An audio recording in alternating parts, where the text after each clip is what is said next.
క్రీస్తు నామమున మీకు అందరికి కూడా వందనములు శుభములు తెలియపరుస్తున్నాను. అందరు కూడా బాగున్నారా? మీరు ఎల్లప్పుడు కూడా బాగుండాలని ప్రభు పేరిట నా ప్రార్థనలో మిమ్మల్ని జ్ఞాపకం చేసుకుంటున్నాను. ఈరోజు మనము వాక్యంలోకి వెళ్ళబోయే ముందు ప్రార్థన చేసుకుని వాక్యంలోకి వెళ్దాం. తలలోంచినట్లయితే ప్రార్థన చేసుకుందాం.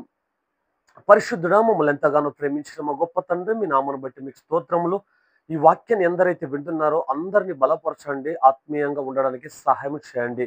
హృదయాలను తెరవండి, వాక్యానుసారంగా జీవించే మనసును ప్రసాదించండి. ప్రార్థనను నజరేడైన యేసు నామములో అడిగి వేడుకొని పొంది ఉన్నాం మా తండ్రి, ఆమేన్. రైట్. ఈ యొక్క సమయాన్ని ఇచ్చినటువంటి తండ్రి అయినటువంటి దేవునికి నేను వందనాలు తెలియపరుస్తూ, ఈ అవకాశాన్ని ఇచ్చినటువంటి సేవకులకు, సంఘ పెద్దలకు, చేరి వచ్చినటువంటి మీకు అందరికీ యేసుక్రీస్తు నామమున మరొకసారి నా హృదయపూర్వక వందనాలు తెలియపరుస్తున్నాను.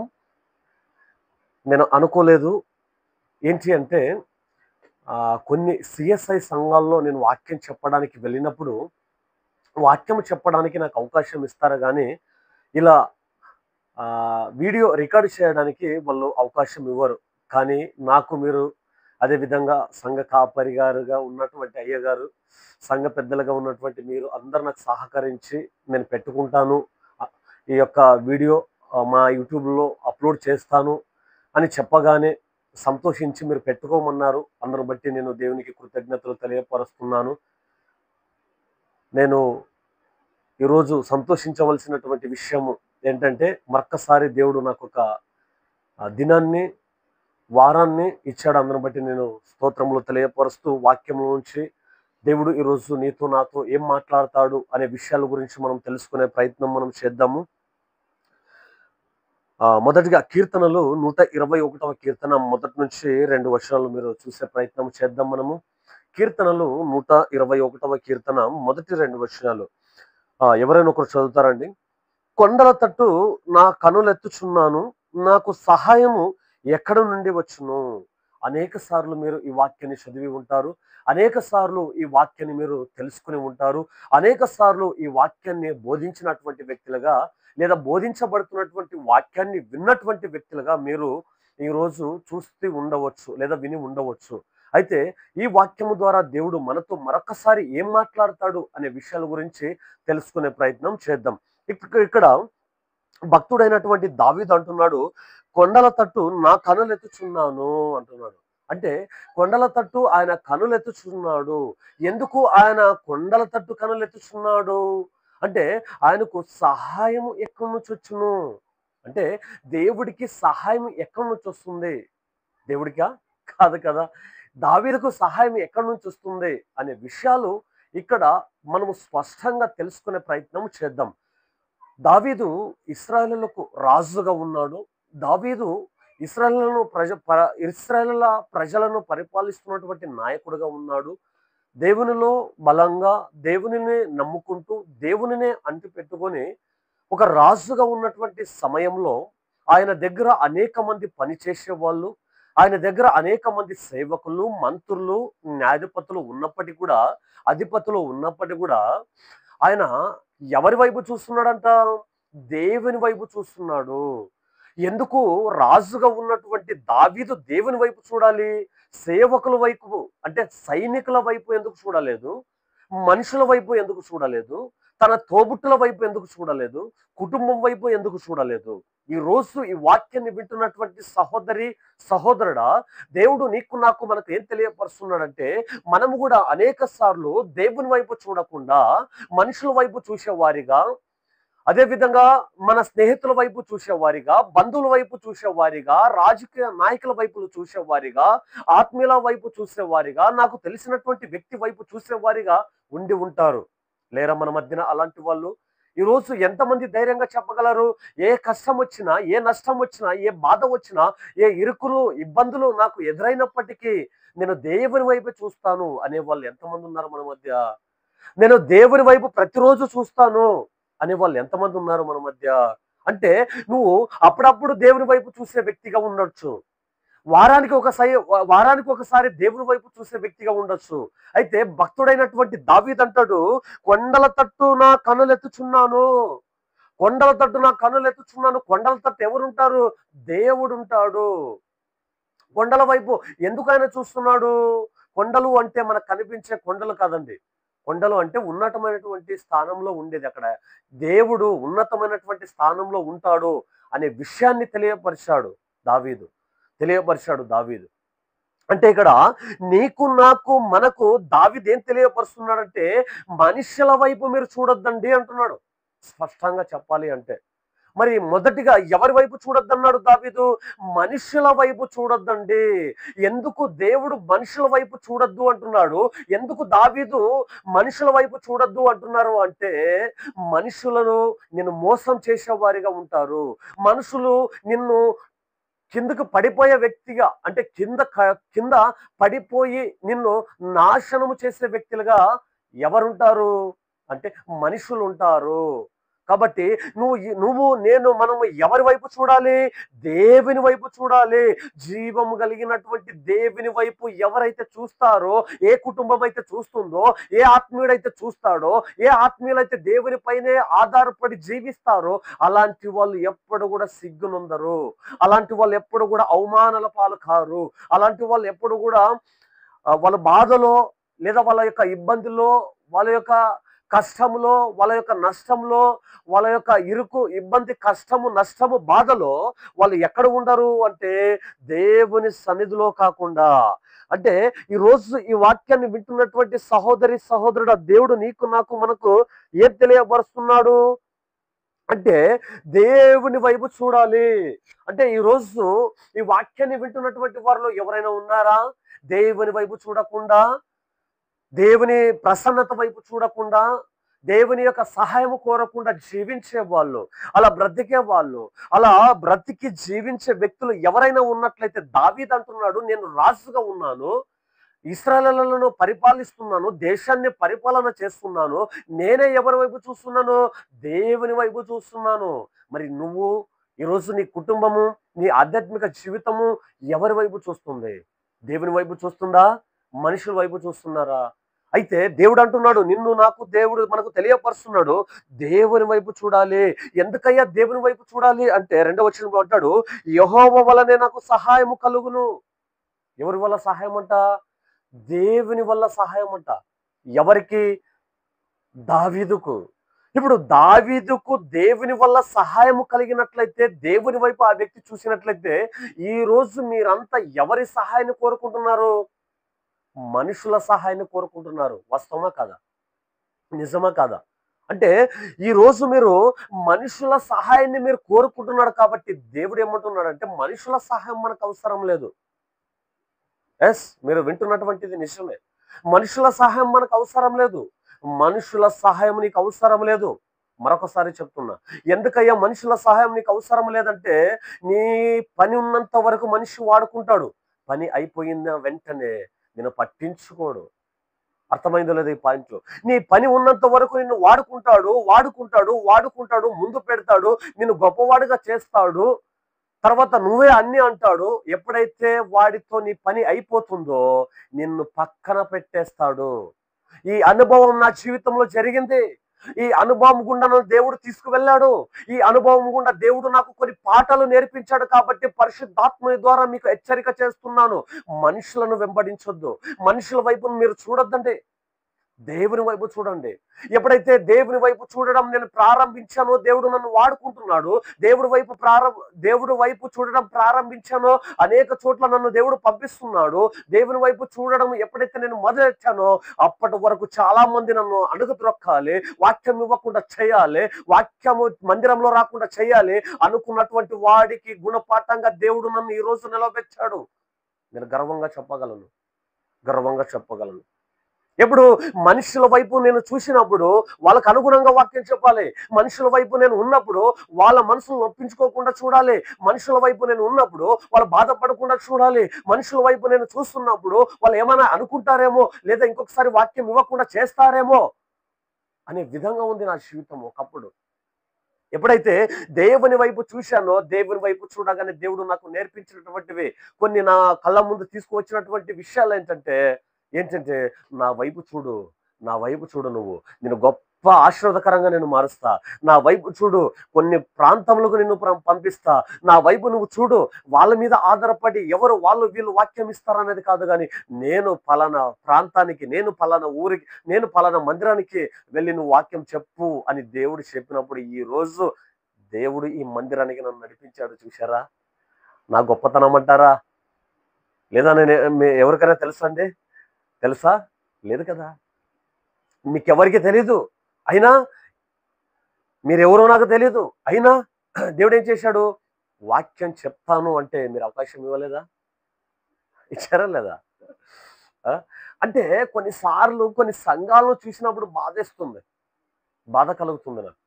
అయితే ఇక్కడ దావీదు ఏమంటున్నాడు అంటే, నాకు సహాయము, సహాయము మనుషుల నుంచి కాదు, రాజకీయ నాయకుల నుంచి కాదు, పెద్ద వ్యక్తుల నుంచి కాదు, అధికారంలో ఉన్నటువంటి వ్యక్తి నుంచి కాదు, తెలిసినటువంటి వ్యక్తి నుంచి కాదు, ఊరిలో పలుకుబడినటువంటి వ్యక్తి నుంచి కాదు, సహాయము నీకు నాకు రావాల్సింది జీవము కలిగినటువంటి దేవుని నుంచి సహాయం రావాలి, దేవుని నుంచి సహాయం రావాలి. ఈరోజు ఎంతమంది ధైర్యంగా చెప్పగలరు? ఈ వాక్యాన్ని వింటున్నటువంటి సహోదరి సహోదరుడా, నువ్వు ధైర్యంగా నీ గుండెల మీద చేతులు వేసి చెప్పగలవా? నాకు యెహోవా నుంచి సహాయం వస్తుంది. నాకు సహాయకుడు దేవుడు, మనుషులు కాదు. నాకు సహాయకుడు దేవుడు, సంఘ కాపరి కాదు. నాకు సహాయకుడు దేవుడు, సంఘంలో ఉన్నటువంటి సంఘ పెద్దలు కాదు. నాకు సహాయకుడు దేవుడు, నా చుట్టుపక్కల ఉన్నటువంటి వాళ్ళు కాదు. నాకు సహాయకుడు ఆ జీవం కలిగినటువంటి దేవుడు అని చెప్పగలిగే దమ్ము మనకుందంటారా? ధైర్యం మనకుందా? సాక్ష్యం మనకుందా? ఆధ్యాత్మిక జీవితం మనకుందా? అడుగుతున్నా ఈరోజు, ప్రశ్నిస్తున్నా ఈరోజు. ఒకవేళ బలహీన స్థితిలో నువ్వు ఉన్నట్లయితే, ఒకవేళ మనుషుల వైపు చూసే వ్యక్తిగా నువ్వు ఉన్నట్లయితే దేవుడు అంటాడు, మనుషుల వైపు చూసింది చాలు, వ్యక్తుల వైపు చూసింది చాలు. ఎవరు సహాయము వాళ్ళు సహాయం చేస్తారు, వీళ్ళు సహాయం చేస్తారు. కష్టాల్లో ఉన్నాను, బాధల్లో ఉన్నాను, అప్పుల్లో ఉన్నాను, ఆర్థిక ఇబ్బందుల్లో ఉన్నాను, అనారోగ్యంలో ఉన్నాను, ఆర్థిక స్థితిలో ఉన్నాను, నా స్థితిగతి బాగలేదు, నా కుటుంబ పరిస్థితి బాగలేదు అని మనుషుల వైపు చూసినటువంటి రోజులు చాలు. పరిశుద్ధాత్ముడు ఈ రోజు చెప్తున్నాడు, ఇన్ని రోజులు చూసినప్పటికీ కూడా ఎక్కడ కూడా నీకు సహాయం దొరకలేదు కదూ, ఎటువైపు నుంచి కూడా నీకు సహాయం రాలేదు కాదు. అలా రాలేదు, సహాయం నువ్వు చూడలేదు కాబట్టి పరిశుద్ధాత్ముడు తెలియపరుస్తున్నాడు, జీవం కలిగినటువంటి దేవుని వైపు నువ్వు చూడు అంటున్నాడు. చూడు అంటున్నాడు. ఈ రోజు ఈ వాక్యాన్ని విని దేవుని వైపు చూసే వ్యక్తిగా ఉంటావా? ఈ రోజు ఈ వాక్యాన్ని, ఈ మాటలను విని దేవుని వైపు చూసే వ్యక్తిగా నువ్వు ఉంటావా?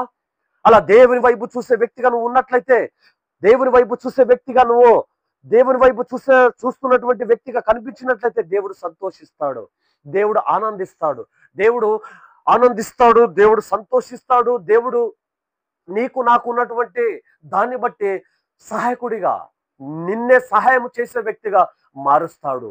ఈ మాటలు నువ్వు నమ్మగలవా? ఈ వాక్యం నువ్వు నమ్మగలవా? అలా నమ్మినట్లయితే, ఈ మాటలను, ఈ వాక్యాన్ని నువ్వు నమ్ముతున్నట్లయితే, దేవుడు పరిశుద్ధాత్ముడి ద్వారా ఆయన మాట్లాడుతున్నాడు అనే వాస్తవాన్ని, అనే సత్యం నువ్వు గ్రహించగలిగితే ఎంత మేలు, ఎంత సంతోషము. కాబట్టి మొదటిగా దేవుడు అంటున్నాడు, నేను మనుషుల వైపు కాదు, నేను వ్యక్తుల వైపు కాదు, నాకు సహాయం చేసినటువంటి వ్యక్తుల వైపు కాదు, కానీ దేవుని వైపు చూస్తాను. ఎందుకని? సహాయం ఎక్కడి నుంచి వస్తుంది? దేవుని నుంచి సహాయం వస్తుంది, మనుషుల నుంచి కాదు, మనుషుల నుంచి కాదు. మనుషుల నుంచి ఎప్పటికి కూడా నీకు సహాయం రాదు. నువ్వు అవసరం ఉన్నంత వరకు, మరలా చెప్తున్నా, అవసరం ఉన్నంత వరకు నిన్ను వాడుకుంటారు. అవసరము తీరిపోయిన తర్వాత నువ్వు ఎవరో తెలియదు అంటారు. అయితే నేను ప్రకటిస్తున్నటువంటి ఈ జీవము కలిగినటువంటి దేవుడు నీకు అవసరత ఉన్నా లేకపోయినా, నువ్వు ఆయన వైపు చూసే బిడ్డగా ఉంటే, ఆయన వైపు చూసే కుటుంబంగా ఉంటే నీకు ఆశీర్వాదము, ఆశీర్వాదము. కాబట్టి ఈ వాక్యాన్ని వింటున్నటువంటి సహోదరి సహోదరుడా, ఆయన వైపు నువ్వు చూడాలి. ఎప్పుడైతే ఆయన వైపు మనం చూస్తామో, ఎప్పుడు చూస్తామో దేవుని వైపు? చెప్పగలరు ఎవరైనా? ఎప్పుడు చూస్తాం మనం దేవుని వైపు అంటే, ఆయనను వెంబడించే సమయంలో చూస్తాం ఆయన వైపు. ఎవరిని వెంబడించే? దేవుణ్ణి వెంబడించే. అందుకే మరొక మాటను చూసే ప్రయత్నం చేద్దాం మనము. లూకా రాసినటువంటి సువార్త, లూకా రాసినటువంటి సువార్త 2వ అధ్యాయము, లూకా రాసినటువంటి సువార్త, క్షమించాలి, లూకా రాసినటువంటి సువార్త 23వ అధ్యాయము, లూకా రాసినటువంటి సువార్త 23వ అధ్యాయము 27వ వచనాన్ని ఒకసారి చదువుతారండి. దేవుడు అక్కడ మనకు కొన్ని విషయాలు తెలియపరచాలి అనుకున్నాడు. లూకా రాసినటువంటి సువార్త 23వ అధ్యాయము 27వ వచనము ఒకసారి చూసే ప్రయత్నం చేద్దాం. గొప్ప జన సమూహమును ఆయనను గూర్చి రొమ్ము కొట్టుకొనొచ్చు దుఃఖించుచున్న చాలా మంది స్త్రీలను ఆయనను వెంబడించిరి. ఆయనను వెంబడించిరి. ఎవరిని వెంబడించారు? యేసుక్రీస్తును వెంబడించారు. యేసుక్రీస్తును ఎవరు వెంబడించారు? గొప్ప జన సమూహము, స్త్రీలు. అక్కడ ఉన్నటువంటి స్త్రీలు కావచ్చు, జన సమూహము కావచ్చు, వ్యక్తులు కావచ్చు, ప్రతి ఒక్కరు కూడా ఎవరిను ఆయనను వెంబడించారంటే యేసుక్రీస్తును వెంబడించారు. ఈరోజు నువ్వు నేను ఎవరిని వెంబడించాలి? యేసుక్రీస్తును వెంబడించాలి. అయితే మనం ఎవరిని వెంబడిస్తున్నాము? లోకంలో ఉన్నటువంటి సినిమా యాక్టర్లను వెంబడిస్తున్నాము. లోకంలో ఉన్నటువంటి మతోన్మాదువులను వెంబడిస్తున్నారు. లోకంలో ఉన్నటువంటి సేవకులను వెంబడిస్తున్నారు. లోకంలో ఉన్నటువంటి న్యాయ న్యాయాధిపతులను వెంబడిస్తున్నారు. లోకంలో ఉన్నటువంటి యాక్టర్స్ను వెంబడిస్తున్నారు. లోకంలో ఉన్నటువంటి ధనవంతులను వెంబడిస్తున్నారు. పేరు ప్రాఖ్యాత కలిగినటువంటి వ్యక్తులను వెంబడిస్తున్నారు. అయితే ఈరోజు నువ్వు నీ కుటుంబము, ఈరోజు నువ్వు నీ సంఘము, ఈరోజు మనం అందరం కూడా ఎవరిని వెంబడించాలంటే జీవం కలిగినటువంటి దేవుణ్ణి వెంబడించాలి. మరొకసారి ప్రశ్న వేసుకుందాం. యవనస్తులు, మీరు ఎవరిని వెంబడిస్తున్నారు? స్త్రీలు, మీరు ఎవరిని వెంబడిస్తున్నారు? సంఘంలో ఉన్నటువంటి పెద్దలు, మీరు ఎవరిని వెంబడిస్తున్నారు? ఎవరిని వెంబడిస్తున్నారు? ఒకసారి ఆలోచన చేయండి. నేను ఎవరిని వెంబడిస్తున్నాను? నేను ఎవరిని వెంబడిస్తున్నాను? ఈరోజు ఆలోచన చేయాలి. నువ్వు జీవము కలిగినటువంటి దేవుణ్ణి వెంబడిస్తున్నావా? జీవము లేనటువంటి మనుషులను వెంబడిస్తున్నావా? జీవము కలిగినటువంటి దేవుణ్ణి వెంబడిస్తున్నావా? పాపము చేసే మనుషులను వెంబడిస్తున్నావా? జీవము కలిగినటువంటి దేవుణ్ణి వెంబడిస్తున్నావా? లోకంలో అన్యాయంలో వ్యభిచారంలో పడిపోయినటువంటి మనుషులను వెంబడిస్తున్నావా? ఎవరిని వెంబడిస్తున్నావు? అందుకే కొంతమంది అంటూ ఉంటారు, బైబిల్ మనకు సెలవిస్తూ ఉంటుంది, నీ గురి దేవుడై ఉండాలి, నీ గమ్యము పరలోకమై ఉండాలి. మరి నీ గురి దేవుడు, నీ గమ్యము పరలోకమై ఉండాలి అన్నప్పుడు ఈరోజు మనం ఎవరిని వెంబడిస్తున్నాం? ఆలోచన చేయి ఒకసారి. ఎవరిని వెంబడిస్తున్నాము? నా హీరో ఎవరు? నీ హీరో ఎవరు? అంటే మరి మీరు హీరో అనగానే సినిమాలలో నటించే మరి వాళ్ళు అనుకున్నారు హీరో అంటే. అంతే కదండి. కొంతమంది ఏం చేస్తారంటే ఒక ఆదివారం రోజున స్టేటస్ పెడతారండి. దేవుని వాక్యంది పెడతారు. సోమవారం నుంచి శనివారం వరకు ఎవరుంటారు? యాక్టర్సే ఉంటారు. ఎవరుంటారు? సినిమా పాటలే ఉంటాయి. ఎవరుంటారు? ఏవైనా సినిమా వల్గర్‌గా ఉన్నటువంటి డైలాగులు ఉంటాయి. ఎవరుంటారు? అంటే లోకానికి సంబంధించింది ఉంటది. చాలా మందిని నేను చూస్తూ ఉంటా కొన్ని స్టేటస్‌లు వాళ్ళు ఏం పెట్టారా అని. అలా ఆదివారం మాత్రమే భక్తి కొంతమంది. అర్థమైందో లేదో మాట. అంటే నువ్వు కేవలము ఆదివారం మాత్రమే దేవుణ్ణి వెంబడించే వ్యక్తిగా ఉండకూడదు. పండగలకు ఒకటే దేవుణ్ణి వెంబడించే వ్యక్తులుగా ఉండకూడదు. శుభకార్యాలకు ఒకటే దేవుణ్ణి వెంబడించే వ్యక్తిగా ఉండకూడదు. లేదా నీ ఇంట్లో ఏదైనా ఒక కార్యము జరుగుతుందంటే దాని కొరకే దేవుణ్ణి వెంబడించే వ్యక్తిగా నువ్వు ఉండకూడదు. మరి ఎలా ఉండాలి? అంటే ప్రతిరోజు దేవుణ్ణి వెంబడించే వ్యక్తులు కావాలి. కేవలము ఆదివారము, కేవలము పండుగలు, కేవలము కార్యాలు, కేవలము శుభకార్యాలకు దేవుణ్ణి వెంబడించే వాళ్ళు కాదు నాకు కావాల్సింది అంటాడు దేవుడు. ప్రతిరోజు దేవుణ్ణి వెంబడించాలి. ఈరోజు ఈ వాక్యాన్ని వింటున్నటువంటి సహోదరి సహోదరుడా, ప్రతిరోజు దేవుణ్ణి వెంబడిస్తున్నావా? అర్థమైందో లేదో ఈ మాట. ప్రతిరోజు దేవుణ్ణి వెంబడిస్తున్నావా? ప్రతిరోజు దేవుణ్ణి వెంబడించలేకుండా జీవిస్తున్నావా? నువ్వే అర్థం చేసుకో ఒకసారి. నిన్ను నువ్వే పరిశీలన చేసుకో ఒకసారి. ఈరోజు నేను దేవుని వెంబడిస్తున్నానా? మనుషులను వెంబడిస్తున్నానా? దేవుని వెంబడిస్తున్నానా? లోక సంప్రదాయాలను వెంబడిస్తున్నానా? దేవుని వెంబడిస్తున్నానా? లోకంలో ఉన్నటువంటి కట్టుబాటులను వెంబడిస్తున్నానా? దేవుని వెంబడిస్తున్నానా? లేదా పారంపర్యంగా వస్తున్నటువంటి సాంప్రదాయాన్ని వెంబడిస్తున్నానా? దేన్ని వెంబడిస్తున్నావు? ఈరోజు చాలా సంఘాలను చూసినప్పుడు దేవుణ్ణి వెంబడించే వ్యక్తులుగా ఎవరు తయారు చేయలేదండి. ఎవరు తయారు చేయలేదు. ఎంతమంది గుండెల మీద యవ్వనస్తులు ధైర్యంగా చెప్పగలరు చేయి వేసుకొని, నేను యవ్వనంలో ఉన్నాను, నేను దేవుని గురించి తెలుసుకున్నప్పటి నుంచి దేవుణ్ణే వెంబడిస్తాను కానీ ఇప్పటి వరకు నాకు తెలిసినప్పటి నుంచి మనుషులను ఎప్పుడు కూడా వెంబడించలేదు అన్న వాళ్ళు ఒక్కరుంటే చేతులు లేపుతారా? అలాంటి వాళ్ళు ఎవరైనా ఒక్కరు ఒకటి, ఇంకా రెండు, ఇంకా మూడు. రైట్, చాలండి, చాలు. ఈరోజు ఇక్కడికి వచ్చి వాక్యాన్ని చెప్పాను, మీకు వినిపిస్తున్నానంటే చాలు. ఎప్పుడైతే వీళ్ళు చేతులు ఎత్తినటువంటి వాళ్ళు ఇంకా చేయలు, కొంతమంది చేతులు ఎత్తలేదు. ఎందుకు ఎత్తలేదంటే కొంతమందికి సిగ్గు అనుకుంటా. కొంతమందికి సిగ్గు చేతులు ఎత్తలేదు. మీరు చేతులు ఎత్తినటువంటి వాళ్ళకి తెలియపరుస్తున్న సిస్టర్స్, అదే విధంగా బ్రదర్స్, మీకేం తెలియపరుస్తున్నానంటే, మీకు ఊహ తెలిసినప్పటి నుంచి, దేవుణ్ణి వెంబడిస్తున్నప్పటి నుంచి, ఇప్పుడు ఏ విధంగా అయితే మీరు నాకు చేతులెత్తి చూపించారో దేవుడు చూశాడు కాబట్టి, ఇదే సాక్ష్యాన్ని కంటిన్యూగా కాపాడుకోండి. నీ ఇంట్లో ఉండే వాళ్ళందరూ దేవుణ్ణి వెంబడించరు, కానీ నువ్వు వెంబడించాలి. నీ ఇంట్లో ఉండే వాళ్ళందరూ మందిరానికి రారు, కానీ నువ్వు రావాలి. నీ ఇంట్లో ఉండే వాళ్ళందరూ ప్రార్థన చేయరు, కానీ నువ్వు చేయాలి. నీ ఇంట్లో ఉండే వాళ్ళందరూ దేవుణ్ణి ఆరాధించరు, కానీ నువ్వు ఆరాధించాలి. నీ ఇంట్లో ఉండే వాళ్ళందరూ దేవుని మీద ఆధారపడరు, కానీ నువ్వు ఆధారపడాలి. నీ ఇంట్లో ఉండే వాళ్ళందరూ కూడా దేవుని దగ్గరకు రారు, కానీ నువ్వు రావాలి. అలా ఉండాలి నువ్వు. దేవుడు అదే కోరుకునేది, దేవుడు అదే ఆశించేది, దేవుడు అదే మన నుంచి ఎక్స్పెక్ట్ చేసేది. కాబట్టి ఈ రెండవదిగా దేవుడు ఏమంటాడంటే, ఆయనను వెంబడించాలి. గొప్ప జనసమూహము యేసును వెంబడిస్తున్నారండి, యేసును వెంబడిస్తున్నారు. స్త్రీలు యేసును వెంబడిస్తున్నారు. ఈరోజు అనేక మంది స్త్రీలు రాత్రి 7 అయిందంటే 9 గంటల వరకు ఎవరిని వెంబడిస్తారమ్మా? సీరియల్ని వెంబడిస్తారు కొంతమంది. ఉన్నారా మన మధ్య? అనేక సంఘాల్లో చూశానండి నేను. ఇక్కడ మాత్రమే బాగానే కూర్చుంటాం, కానీ ఇంటికి వెళ్ళిపోయిన తర్వాత సాయంత్రం అయితే ఏముండాలి మనకు? సీరియల్ ఉండాలి. ఒకప్పుడు పెద్దలు చూసేవాళ్ళంట సీరియల్. పెద్దలు అంటే వయసు అయిపోయినటువంటి వాళ్ళు. వయసు అయిపోయినటువంటి పెద్దవాళ్ళు చూసేవాళ్ళంట. తర్వాత రాను రాను పెద్దలతో కుటుంబం చూస్తున్నారంట. తర్వాత ఇంట్లో కొత్తగా వచ్చింటారు కదండి కోడళ్ళు లేదా అల్లండ్లు. వాళ్ళు వచ్చినప్పుడు వీళ్ళు కూడా చూసేవాళ్ళంట. ఇప్పుడు అందరికి ఏమైపోయిందప్పంటే ఈ సీరియల్ చూస్తూ చూస్తూ ప్రతి ఒక్కరు కూడా ఆ సీరియల్ చూసినప్పుడే కోడలు అనుకుంటది, నా అత్తను ఏం చేయాలా? ఈ విధంగా ఆడించాలి. ఒకవేళ అత్త చూసినట్లయితే కోడల గురించి అనుకుంటది, నేనేం చేయాలి? నా కోడల్ని ఈ విధంగా ఆటించాలి. ఒకవేళ వేరే వాళ్ళు ఏమైనా చూసినట్లయితే దాంట్లో ఏమైనా మంచి ఉంటుందా? ఒకసారి ఆలోచన చేయండి. మంచి ఉంటుందా? మంచి ఉండదు. నీ కాపురాన్ని నిలబెట్టేది ఏదైనా ఉంటుందా? నీ కుటుంబాన్ని కట్టేది ఏదైనా ఉంటుందా? నిన్ను ఆధ్యాత్మికంగా బలపరిచేది ఏదైనా ఉంటుందా? ఏది ఉండదు కదండి. మరి ఏది లేని దాన్ని నేను ఎలా వెంబడిస్తున్నావు? సాయంత్రం 7 అయితే సీరియల్ ఉండాలి, కానీ దేవుడు వద్దు, దేవుని వాక్యం వద్దు. లేరా మన మధ్య అలాంటి వాళ్ళు? ఉన్నారు.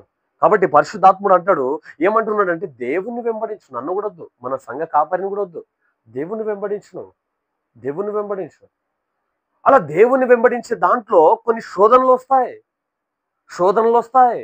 నువ్వు కుమిలిపోతావు, నువ్వు కృంగిపోతావు, నువ్వు క్రూల పడిపోతావు. నువ్వు పైనికి రాకుండా చేసే విధంగా సాతాను పలుమార్లు నీ చుట్టుపక్కల ఉండే మనుషుల నుంచి నీకేం చేస్తాడంటే రెచ్చగొట్టే విధంగా చేస్తాడు. ఎందుకని? నువ్వు దేవుడిని వెంబడిస్తున్నావు కాబట్టి దేవుని నుంచి దూరం అయిపోవాలా? దేవుణ్ణి వెంబడిస్తున్నావు కాబట్టి దేవుని నుంచి దూరం అయిపోవాలా? ఉన్నారా ఈరోజు మన మధ్య ఎవరైనా ఈ వాక్యాన్ని వింటున్నటువంటి వారిలో?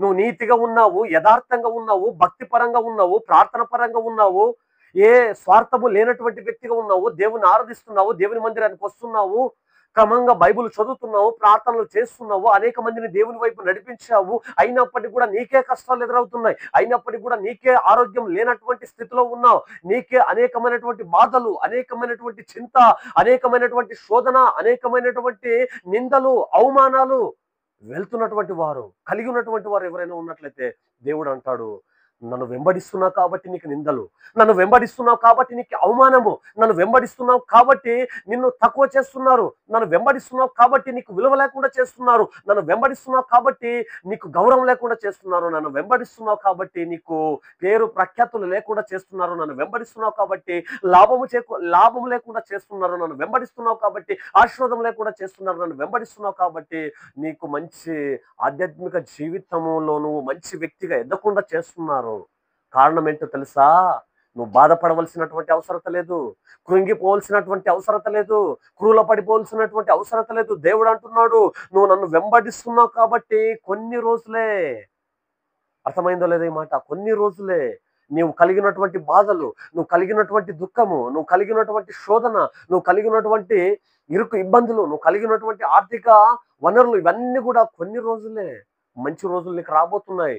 ఎందుకు మంచి రోజులు రాబోతున్నాయి? నువ్వు దేవుణ్ణి వెంబడించే వ్యక్తిగా ఉంటున్నావు కాబట్టి, దేవుణ్ణి అనుసరించే వ్యక్తిగా ఉంటున్నావు కాబట్టి, దేవుణ్ణి వెంబడించే వ్యక్తిగా నువ్వు ఉంటున్నావు కాబట్టి, దేవుణ్ణి అనుసరించే వ్యక్తిగా నువ్వు ఉంటున్నావు కాబట్టి మంచి రోజులు నీకు వస్తున్నాయి. నువ్వు అనుకోవద్దు, నేను దేవుడిని వెంబడిస్తున్నానండి, నాకే ఇన్ని శోధనలు వస్తున్నాయి, ఇన్ని కష్టాలు వస్తున్నాయి, ఒకటి మీద ఒకటి నిందలు, అవమానాలు, బాధలు అని నువ్వు బాధపడద్దు. దేవుడు అంటాడు, బాధపడద్దు, బాధపడద్దు, నన్ను వెంబడిస్తున్నావు కాబట్టి సాతాను మనుషులు నేను ఆ విధంగా తయారు చేస్తున్నాను. అనేక సార్లు అనేక చోట్ల నుంచి దాడి నీకు చేయొచ్చు, కానీ నీకు ఏ హాని కూడా చేయడు, ఏ ఒక్కరు కూడా చేయడు. అందుకే నా నమ్మకము, అందుకే నా ధైర్యము, అందుకే నా విశ్వాసము ఎవరంటే నేను దేవుణ్ణి వెంబడిస్తాను. మనుషులను వెంబడించే వ్యక్తిని నేను కాదు. చాలా మంది రాజీ పడతారు, కానీ నేను రాజీ పడను. అర్థమైందో లేదా ఈ మాట? చాలా మంది రాజీ పడి మనుషులను వెంబడిస్తారు, అయితే నేను రాజీ పడను. నాకు ఆయుష్నిచ్చినటువంటి దేవుడు, నాకు ఊపిరినిచ్చినటువంటి దేవుడు, నాకు ఆయుష్ను, ఊపిరిని, నాకు ధనాన్ని, సౌఖ్యాన్ని, ఖ్యాతిని, పేరునిచ్చినటువంటి దేవుని నేను ఏం చేస్తాను? వెంబడిస్తాను.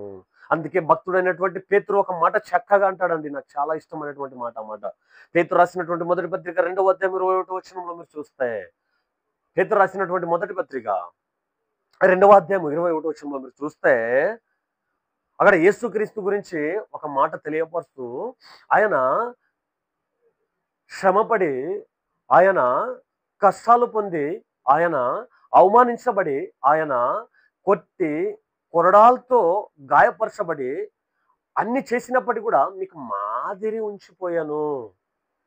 ఎవరికి మాదిరి ఉంచిపోయాడంట? మన అందరికి మాదిరి ఉంచిపోయాడు. మన అందరికి మాదిరి ఎవరు? అర్థమైందో లేదు ఈ పాయింట్? మనకు అందరికి మాదిరి ఎవరు? మన దేవుడు. మనము ఆరాధించే యేసుక్రీస్తు, ఆయన మనకు మాదిరి. ఈరోజు నా జీవితంలో నాకు మాదిరిగా, ఎవరి మాదిరిగా నువ్వు జీవించాలి, ఎవరి మాదిరిగా నువ్వు బ్రతకాలి, ఎవరి మాదిరిగా నువ్వు మాట్లాడాలి, నీకు మాదిరి ఎవరు అంటే కొంతమంది అంటుంటారు, మా నాన్న అండి నాకు మాదిరి, నా తల్లి అండి నాకు మాదిరి, నా స్నేహితుడు అండి నాకు మాదిరి అంటూ ఉంటారు. అయితే ఇక్కడ దేవుడు ఏమంటాడంటే, యేసుక్రీస్తు నీకు నాకు మాదిరిగా ఉండాలి అంటాడు. యేసుక్రీస్తు నీకు నాకు మాదిరిగా ఉన్నప్పుడు మనం ఏం చేస్తామంటే, ఆయన అడుగు జాడలు యందు, ఎవరి అడుగు జాడలు యందు? ఆయన అడుగు జాడలు యందు. మరి అలా యేసుక్రీస్తు మాదిరిగా పెట్టుకున్నారు, దేవుణ్ణి మాదిరిగా పెట్టుకున్నారు. తర్వాత కొంతమంది ఆయన అడుగు జాడల్లో నడిచారంట. ఎవరి అడుగు జాడల్లో నడిచారు? దేవుని అడుగు జాడల్లో నడిచినారు. అర్థమైందో లేదు ఈ పాయింట్? ఒకసారి ఆ పాయింట్ని చూద్దాం మనము. ఆదికాండము 5వ అధ్యాయము. ఎవరు నడిచారు ఇంతకీ? దేవుని అడుగు జాడల్లో ఎవరు నడిచారు? చూసే ప్రయత్నం చేద్దాం. ఆదికాండము 5వ అధ్యాయము 22 నుంచి, ఆదికాండము 5వ అధ్యాయము 22 నుంచి 22 నుంచి, హానోకు మెతూషేలను కనిన తర్వాత 300 ఏండ్లు దేవునితో నడుచుచు కుమారులను కుమార్తెలను కనెను. ఎన్ని రోజులంట? 300 ఏండ్లు దేవునితో నడిచాడు. ఈ వాక్యాన్ని వింటున్నటువంటి సహోదరి సహోదరుడా, ఈరోజు నువ్వు నేను ఎవరితో నడవాలి? దేవునితో నడవాలి.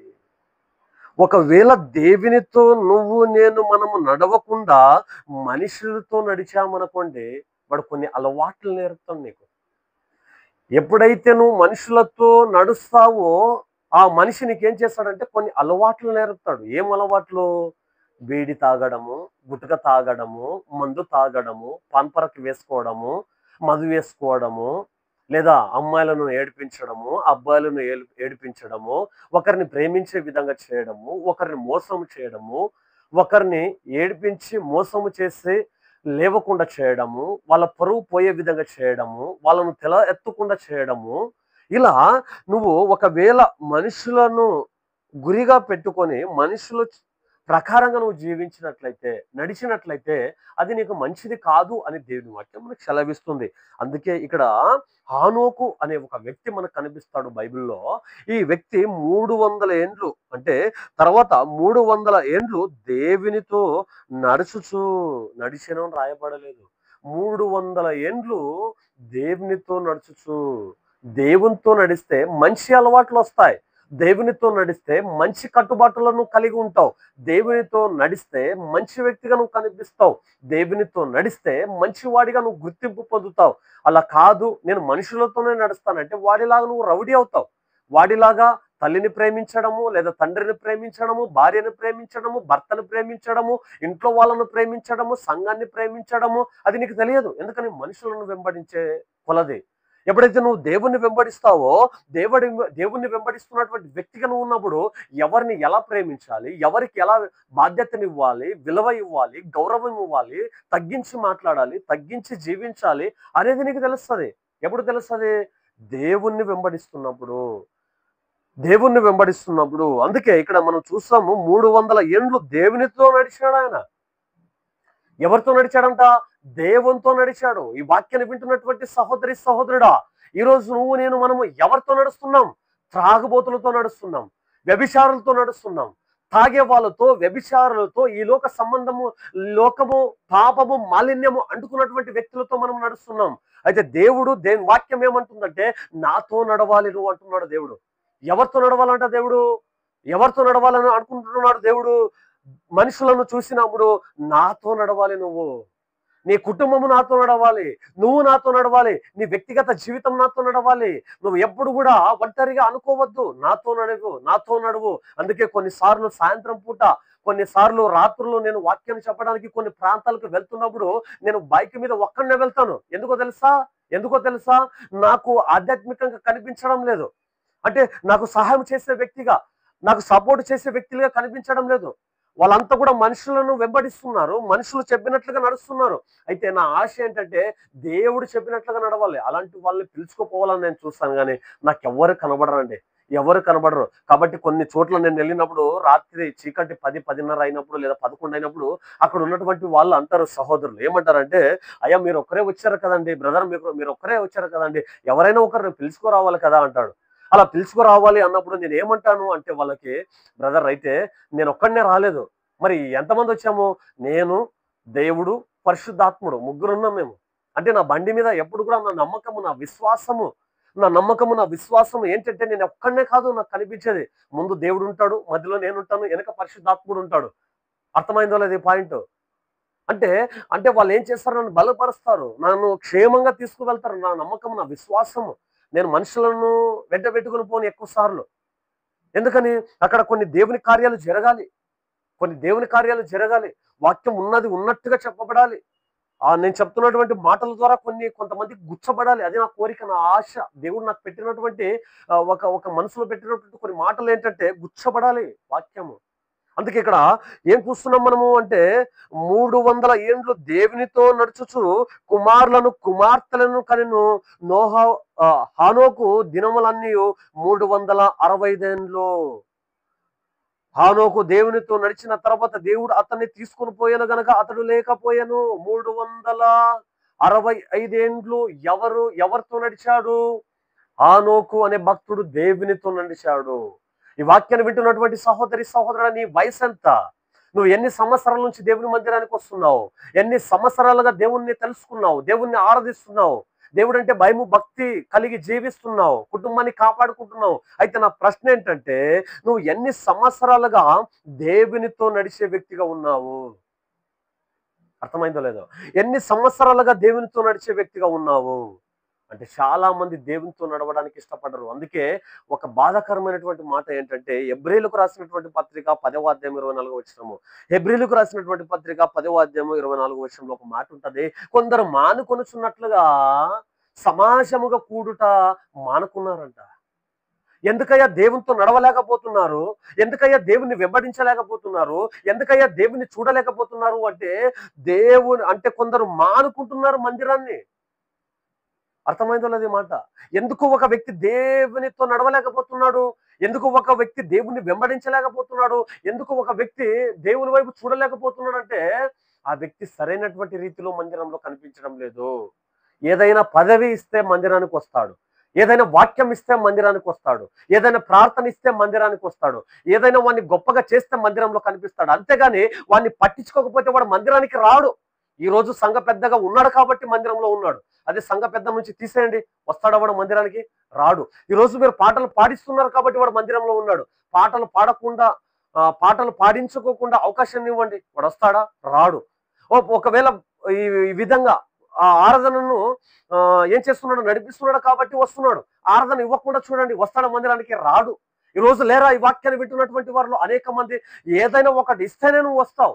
ఓ పదినో, అధికారమునో, లేదా ఒక పలుకునో, ఒక పేరునో, ఒక ఖ్యాతినో నేను గొప్పగా చెప్పుకుంటేనో నువ్వేం చేస్తావు? మందిరానికి వస్తావు, లేకుంటే రావు. ఎంత సిగ్గుచేటు. మరి వీళ్ళేమి క్రైస్తవులు, మేము గొప్పవాళ్ళు, గొప్ప అధికారం కావాలి, సిగ్గు లేదు ఇలాంటి వాళ్లకు. అంటే ఇక్కడ ఏం చెప్పాను? ఏం మరొకసారి మీరు నన్ను పిలిచినా పిలవకపోయినా, అవకాశం ఇచ్చినా ఇవ్వకపోయినా వాక్యం చెప్పాలి. దేవుడు చెప్పాడు కాబట్టి చెప్తున్నాను నేను. అంటే కొందరు ఏం చేస్తున్నారు? మానుకుంటున్నారు మందిరానికి రాకుండా. ఎందుకు మానుకుంటున్నావు? కారణాలు లేవు, పెద్ద పెద్ద కారణాలు ఏం లేవు, చిన్న కారణాలండి. ఎందుకు ఈరోజు మందిరానికి రాలేదు? పొలానికి వెళ్ళానండి. ఎందుకు ఈరోజు మందిరానికి రాలేదు? కూలికి వెళ్ళానండి. ఎందుకు ఈరోజు మందిరానికి రాలేదు? ఏదో ఒక ఫంక్షన్కి వెళ్ళానండి. ఎందుకు ఈరోజు మందిరానికి రాలేదు? మా ఇంట్లో పిల్లలు సరిగా తయారవ్వలేదు కదండి, రెడీ అవ్వలేదు కదండి, సమయానికి రాలేకపోయానండి, వంట చేసుకోవాలండి, బట్టలు పిండాలండి, నీళ్ళ తెచ్చేయాలండి, ఇల్లు, ఆ పని ఈ పని, బొంగు అన్ని చెప్పుకుంటూ పోతున్నారు కానీ ఈరోజు మందిరాన్ని విడిచిపెట్టారు. ఈరోజు దేవుణ్ణి విడిచిపెట్టారు. ఎంత దౌర్భాగ్యమో. ఈరోజు మీ కుటుంబంలో ఎంతమంది ఉన్నారు? కానీ ఎంతమంది వచ్చారు మీరు? కుటుంబంలో ఒక్కడే కనిపిస్తాడు, కుటుంబంలో ఇద్దరే కనిపిస్తారు. కుటుంబం మొత్తంగా కనిపించారా ఎప్పుడైనా? పండగలకు తప్ప, శుభకార్యాలకు తప్ప ఎప్పుడైనా కనిపించారా?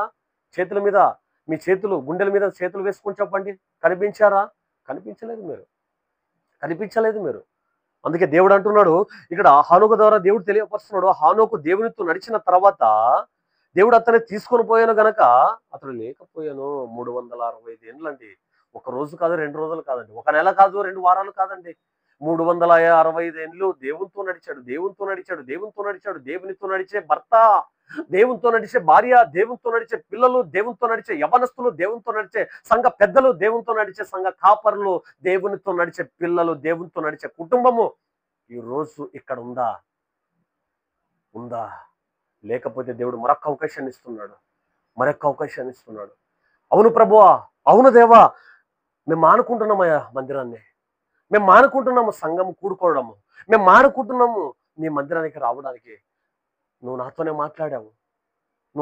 మాట్లాడావు. ఈరోజు నా జీవితంలో నేను ఏమై ఉన్నానో నాకు తెలియపరిచావు. మీరు మాట్లాడారు, నాకు తెలియపరిచారు. కాబట్టి నన్ను క్షమించండి. ఒక అవకాశాన్ని ఇస్తారా నీ వైపు చూడడానికి? మరొక అవకాశాన్ని ఇస్తారా నేను వెంబడించడానికి? మరొక అవకాశాన్ని ఇస్తారా నీ అడుగుజాడలో నడవడానికి అని నీ జీవితాన్ని దేవునికి సమర్పించుకో. నువ్వు దేవునికి సమర్పించుకో. ప్రార్థన చేద్దామా? మోకరించగలిగినటువంటి వాళ్ళు మోకరించండి, మీ కొరకు నేను ప్రార్థన చేస్తా. మోకరించవలసినటువంటి వాళ్ళు మోకరించండి, మీ కొరకు నేను ప్రార్థన చేస్తా. పరిశుద్ధ జీవం కలిగినటువంటి దేవా, నీ నామమును బట్టి మరొకసారి మీకు వందనములు తెలియపరుస్తున్నాను ప్రభువా. విత్తబడినటువంటి వాక్యము ఏదైతే ఉందో నాయన, ఆ విత్తబడినటువంటి వాక్యము ప్రకారంగా ప్రభువా ప్రతి ఒక్కరు జీవించాలి, ప్రతి ఒక్కరు బ్రతకాలి, ప్రతి ఒక్కరు ప్రభువా నీ వాక్యాన్ని హృదయంలో పెట్టుకొని వాక్యానుసారంగా జీవించాలి. అలా ఉండడానికి ఇక్కడ చేరి వచ్చినటువంటి ప్రతి ఒక్కరిని మీరు జ్ఞాపకం చేసుకోమని ఈ సమయంలో ప్రార్థన చేస్తున్నాం నాయన. నిన్ను చూసే వ్యక్తులుగా ఉండాలి, నిన్ను వెంబడించే వ్యక్తులుగా ఉండాలి, నీ అడుగుజాడలలో నడిచే వ్యక్తులుగా ఉండాలి. ఈ 3 మాటల ద్వారా ప్రభువా ఇక్కడ చేరి వచ్చినటువంటి వాళ్ళు ఎవరైతే తమ హృదయాన్ని విప్పి తమ భారంతో ప్రభువా ప్రార్థన చేస్తే, అయ్యా ఈ రోజు నువ్వు నాతో మాట్లాడావు, అయ్యా ఈ రోజు నా జీవితము నేను ఎలా జీవిస్తున్నానో ఆ విధంగా ఈ రోజు కళ్ళకు కట్టినట్లుగా ప్రభువా నీ పరిశుద్ధాత్మని ద్వారా మాట్లాడావు, నాకు ఒక అవకాశాన్ని ఇస్తావా అని ఎవరైతే ప్రార్థన చేస్తున్నారో, ఎవరైతే ఈ యొక్క సమయంలో నీ సన్నిధిలో అడుగుతున్నారో, మొరపెడుతున్నారో, అలాంటి వాళ్ళ ప్రార్థన మీరు అంగీకరించమని, అలాంటి వాళ్ళకు మరొక అవకాశాన్ని ఇచ్చి వాళ్ళ జీవితాన్ని కట్టమని, వాళ్ళ జీవితంలో ప్రభువా ఎప్పుడు కూడా నిన్ను చూసే వారిగా, నిన్ను వెంబడించే వారిగా, నీ అడుగుజాడలలో నడిచే వ్యక్తులుగా ఉండడానికి సహాయం చేయండి. అలా అనేక మందిని లేవనెత్తమని ప్రార్థిస్తున్నాం. అనేక మందిలో ప్రభువా ఈ వాక్యాన్ని ఉజ్జీవింపచేయండి, రగిలింపచేయండి. ఈ వాక్యాన్ని వింటున్నటువంటి ప్రతి ఒక్కరు కూడా మారే విధంగా మీరు సహాయం చేయమని కూడా మేము ప్రార్థిస్తున్నాం నాయన. ఇప్పటి వరకు వాక్యం ద్వారా మిమ్మల్ని ప్రభువా మీ మాటల్లో తెలుసుకోగలిగాము. ఇచ్చిన సమయాన్ని బట్టి మరొకసారి మీకు వందనములు తెలియపరుస్తున్నాము. ఇక్కడ తల వంచిన ప్రతి ఒక్కొక్కరిని పేరు పేరున ఆస్వాదించండి, దీవించండి, బలపరచండి. ఈ మాటలను నాటబడి 60 100 వాళ్ళు ఫలించాలి ప్రభువా. అదే మీరు కోరుకున్నది. విత్తబడినటువంటి వాక్యము నేనైతే చెప్పాను కానీ మీరు మొలక ఎత్తవలసిందిగా ప్రభువా, ఆ విత్తనాలు ప్రభువా ఫలించవలసిందిగా కోరుకుంటున్నాను ఆయన. ఈ సమయంలో నన్ను నేను తగ్గించుకుంటాను. ఎప్పుడు నిన్ను నీ వాక్యాన్ని మాత్రం హెచ్చించే వారికి ఉండడానికి సహాయం చేయమని ప్రార్థనను నజరేయుడైన యేసు నామంలో అడిగి వేడుకొని పొందున్నాం మా తండ్రి. ఆమేన్. అందరికి కూడా వందనాలు. God bless you.